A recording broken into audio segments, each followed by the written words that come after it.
Hello everyone, জ্ঞানজ্যোতি coaching সেন্টারের পক্ষ থেকে তোমাদের সকলকে জানাই আরও একবার স্বাগত। আজকের ক্লাসে আলোচনার বিষয় হচ্ছে স্টোন এজ অথবা প্রস্তর যুগ যেটা রয়েছে, অর্থাৎ স্টোন এজকেই কিন্তু প্রস্তর যুগ বলা হয়। তো সেই প্রস্তর যুগ নিয়ে কিন্তু তোমাদের সঙ্গে আলোচনা করব। তোমরা যারা কল্যাণী ইউনিভার্সিটির অধীনস্থ বিভিন্ন কলেজগুলিতে পড়াশোনা করছো, তোমাদের জন্য আজকের ক্লাসে ফার্স্ট সেমিস্টার মেজর 1 হিস্ট্রি থেকে কিন্তু এই স্টোন এজ নিয়ে আলোচনা করব। ঠিক আছে, আলোচনার বিষয় শুরু করার আগে তোমাদেরকে একটা ছোট্ট ইনফরমেশন দিয়ে রাখি। তোমরা যারা যারা ভাবছো আমাদের সঙ্গে এই সেমিস্টারে অনলাইনে যুক্ত হবে, তারা স্ক্রিনে দুটি নাম্বার দেখতে পাচ্ছ। এই নাম্বার দুটি হলো আমাদের জ্ঞানজ্যোতি কোচিং সেন্টারের অফিসিয়াল হেল্পলাইন নাম্বার। যে কোনো একটি নাম্বারে যোগাযোগ করে যুক্ত হয়ে যেতে পারো। এর সাথে সাথে তোমাদের সেমিস্টারের কোর্স ফি সম্পর্কে একটু বলে রাখি। তোমরা যারা মেজরের স্টুডেন্টস রয়েছে তোমাদের জন্য কোর্স ফি রয়েছে 1299। তোমরা যারা মাইনরের স্টুডেন্টস রয়েছে তোমাদের জন্য কোর্স ফি রয়েছে 699। ঠিক আছে, এবং তোমাদের কোর্স ডিটেলস সম্পর্কে একটু বলে রাখি যে আমাদের সঙ্গে যুক্ত হওয়ার মাধ্যমে তোমরা যে সমস্ত সুযোগ সুবিধাগুলি পেয়ে যাচ্ছ, প্রথমেই তোমরা প্রপার গাইডেন্স পেয়ে যাচ্ছ, recorded classes, high quality notes এবং 100% কমন সাজেশনসগুলো কিন্তু পেয়ে যাচ্ছ। ঠিক আছে, আচ্ছা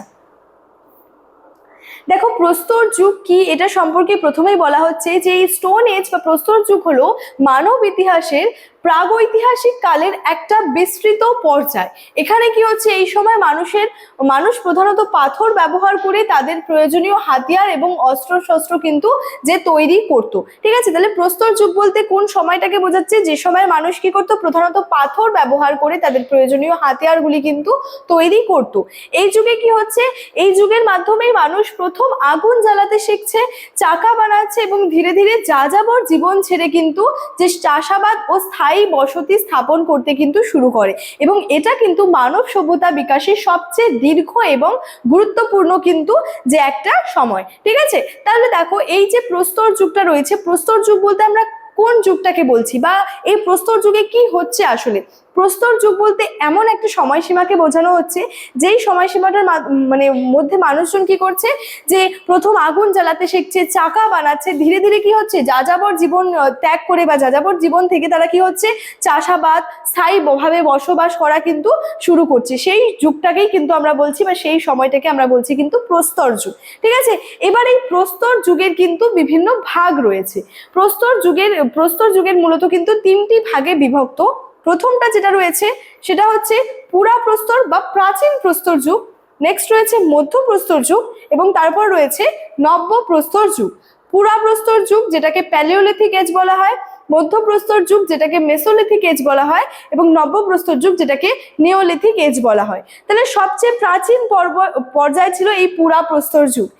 এই সময় মানুষ গুহায় বাস করত, শিকার ও ফলমূল সংগ্রহের মাধ্যমে জীবন ধারণ করত। এই যুগের প্রধানত ভোঁতা পাথরের হাতিয়ার কিন্তু ব্যবহৃত হতো।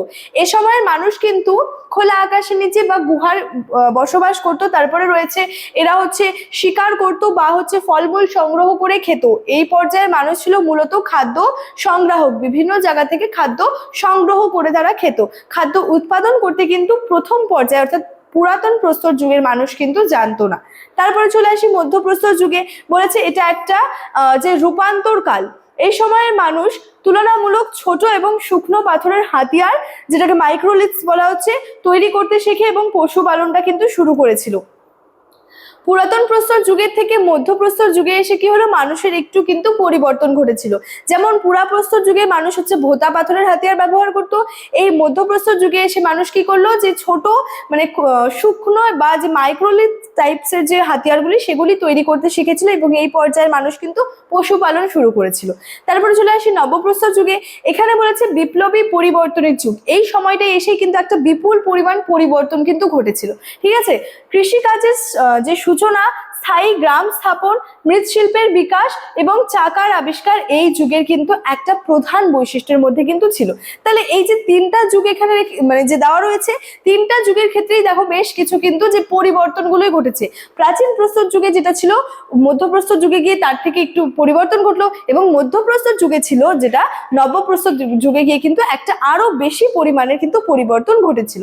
এবার রয়েছে হাতিয়ার জীবনযাত্রা, অর্থাৎ হাতিয়ার নির্মাণের ক্ষেত্রে প্রথমে বলেছে আদিম মানুষ আত্মরক্ষা ও শিকারের জন্য ফ্লিন্ট বা চকচকে পাথর ভেঙে তীক্ষ্ণ অস্ত্র তৈরি করত। তাদের হাতিয়ারের মধ্যে কি ছিল, কুঠার, বর্ষার ফলক এবং তীর ফলক বা তীর।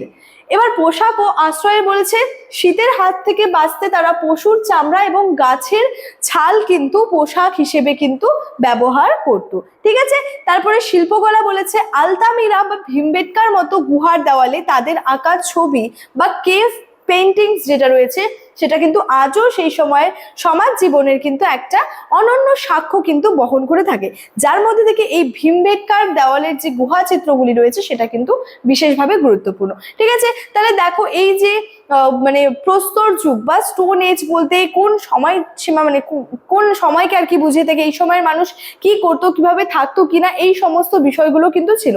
তার মধ্যে থেকে এই প্রস্তর যুগের যে বিভিন্ন ভাগগুলো ছিল সেটা নিয়েও কিন্তু মূলত আজকের এই ক্লাসের মাধ্যমে তোমাদের সঙ্গে কিন্তু আলোচনা করলাম।